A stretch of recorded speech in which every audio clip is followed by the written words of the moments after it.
At 0923 hours on June 14, 2025, the South China Sea looked deceptively peaceful, a sheet of glass under a hardening sun. The USS Princeton carved through it at a steady pace, her wake flattening behind her in slow, deliberate ribbons. She was performing a mission American sailors had perfected over decades, another freedom of navigation patrol in international waters, another day proving that the sea belonged to no single nation. Routine, predictable, almost boring, until it wasn't. The instant the SPY-1 radar registered the anomaly, the Combat Information Center shifted from calm efficiency to electric focus. A lone contact Chinese Type 52D destroyer had been loitering at 200 kilometers for hours, shadowing but keeping its distance. Then, like a sprinter exploding from the blocks, it accelerated from 18 to 30 knots in under 90 seconds. A burst of speed, no captain orders lightly. Unknown to Princeton, that Chinese captain had just received a message from Beijing: intercept the Americans, force the confrontation, make them blink. But Beijing was about to learn that the US Navy doesn't blink. Not at sea, not ever. The destroyer wasn't alone. The Americans were part of the Nimitz Carrier Strike Group, a formation with more firepower than most nations could dream of affording. For 75 years, groups like this one had kept global trade flowing ironically, including the very trade that fueled Chinese factories and stocked American electronics stores. They weren't anywhere near Chinese territorial waters, not even close. They were 180 nautical miles from the nearest speck of Chinese land, well within international waters, where $3.4 trillion in commerce moved each year like a river of steel and diesel. At 0926, classification came through. The target was confirmed: Type 52D Luoyang 3 destroyer, moderate to high threat. The Princeton CIC dimmed its lights as operators leaned in over their consoles, tracking vectors, updating firing solutions, watching a picture so precise that the radar could essentially sketch every angle of the approaching hull. At current speed, the Chinese destroyer would reach weapons release range in 17 minutes. The math wasn't just simple, it was humiliating for the Chinese. Their YJ-18 missiles could reach Princeton in under 4 minutes once launched. But Princeton's SM-6 seconds could reach out roughly 240 nautical miles, swatting down anything that dared to rise into the sky. Against the Aegis system, the YJ-18 seconds were clay pigeons. At 0929, the captain asked for intent analysis. He already knew the answer. He simply wanted verification. The tactical action officer responded with cool precision. The destroyer would be within missile range in 14 minutes. Recommendation? Go to general quarters. Instead, the captain smiled, an expression made of confidence and quiet amusement. Let's see how badly they want to embarrass themselves first. American calm against Chinese theatrics. Professionalism versus posturing. The stakes were enormous, and not just for the two warships. Within 50 miles, 46 commercial vessels moved through the region.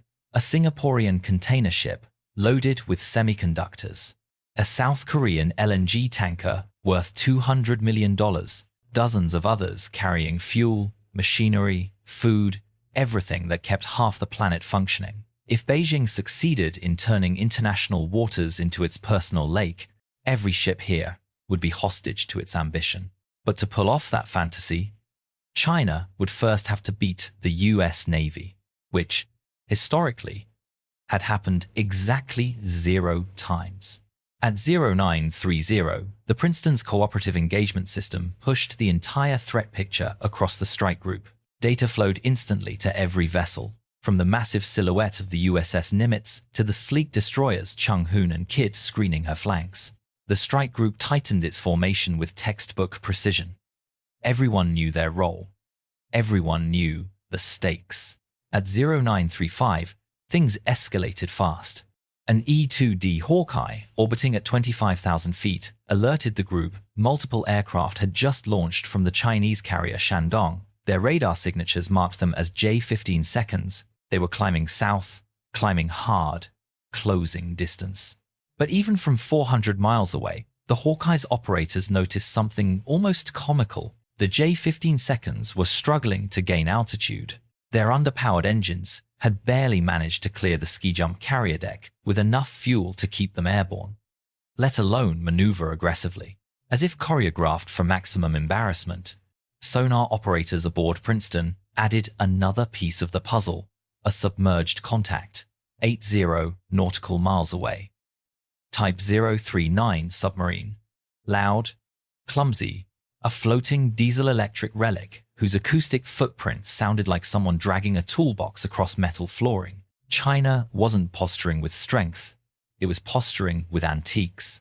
They'd sent a 1,990 seconds era destroyer, an aircraft carrier using Cold War technology, fighters that couldn't carry full loads, and a submarine noisier than a lawnmower. Against the wrong navy, by 0937, the Nimitz's flight deck surged to life, executing what only American carriers can: high tempo, high volume, high precision flight ops. FA-18E Super Hornets from VFA-14 launched one after another, each catapult strike shaking the deck.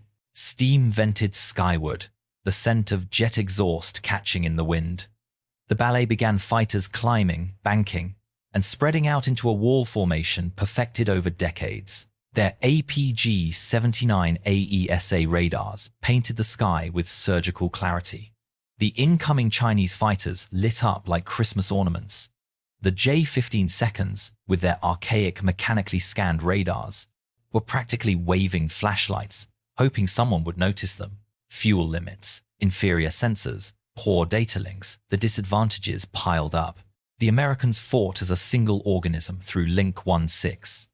Every aircraft saw what the others saw. Every threat was shared instantly. The Chinese pilots, meanwhile, were stuck with voice commands, hand signals, and prayers. Then the Growlers arrived, electronic warfare platforms that didn't need to fire a single missile to cripple an enemy. Their ALQ-99 pods unleashed invisible chaos. Jamming, trickery, phantom contacts, Doppler illusions. The J-15 seconds suddenly saw 20 American fighters where only 4 existed. Radar locks evaporated. Threats appeared and vanished across their scopes. The Chinese pilots weren't flying into battle. They were flying into a haunted house. By 0943, the RC-135 rivet joint added one more layer of intelligence. Intercepted Chinese comms. Mandarin-speaking analysts relayed the absurd detail in real time. The Chinese pilots were asking Beijing for permission to buzz the American aircraft and ships. Top Gun-trained US pilots laughed. Combat is about initiative. By the time Beijing granted permission, the fight would be over. Princeton continued watching everything through the omniscient eye of her SPY radar. Every few seconds, a new firing solution generated. Every second, the Chinese destroyer edged closer to a line they didn't want to cross. At 0947, they crossed it anyway. The Chinese destroyer locked its fire control radar onto the USS Nimitz.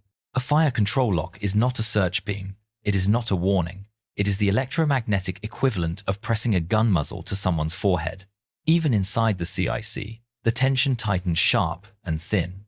The Princeton did not respond in kind. Her fire control radar stayed cold. Her VLS cells remained closed. Restraint held, but only just. Everyone knew that if the Chinese kept the lock on for even a few seconds longer, the US Navy's rules of engagement would have forced their hand. 30 seconds ticked by. Then, the Chinese ship ended the illumination. A performance. A provocation. Nothing more. But they weren't done making mistakes. In the air, one J-15 pilot snapped. He broke formation and dove toward an F-18 inches. A reckless intimidation maneuver, a thump pass. The American rolled inverted, slid behind him, and held a perfect firing solution for 3 full seconds. The AIM-9X seeker locked. A single thought would end the fight. He didn't take the shot. Professionalism over ego. Meanwhile, under the waves, things hit their peak. The Chinese submarine surfaced its snorkel to recharge, broadcasting its location like a lighthouse. Princeton's sonar team had been tracking it for an hour. If hostilities had begun, An ASROC would have ended that submarine's existence in less than a dozen seconds. By noon, China had boxed itself into a corner carrier to the northwest, destroyer to the west, submarine to the southwest, a formation that looked more like a target range than a coordinated fleet. At 1,430, the US sent the final message. The Nimitz launched everything that could fly. 48 aircraft thundered skyward. Super Hornets, Growlers, Hawkeyes. The sky turned American gray.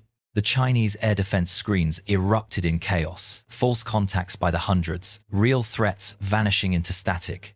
Then came the moment China would remember for years. A Virginia-class submarine surfaced 6 miles from the Shandong, a black fin rising like a leviathan from the deep. 8 days undetected. 80 sailors watching from the Chinese decks as the submarine broke the surface in a shimmering column of water, then slipped back under after only 90 seconds. Just long enough to send a message. We were here the whole time. You never saw us. You never would have. The final blow wasn't a missile, or a dogfight, or a torpedo. It was inevitability. By 1623, the Chinese strike group began withdrawing. Beijing would later call it completion of scheduled exercises. But the truth was clearer than the water beneath them. They had come to intimidate. They had left humbled. A destroyer outclassed, fighters outmatched, a submarine exposed, a carrier deceived and rendered blind. The South China Sea hadn't changed hands. It had simply reminded everyone who controlled it, for all the bluster, for all the propaganda, for all the attempts to redraw lines on maps, the lesson remained unchanged. The United States Navy doesn't yield oceans. It shapes them. And anyone who tests that truth learns very quickly. The sea has its own memory. And the U.S. Navy writes in permanent ink.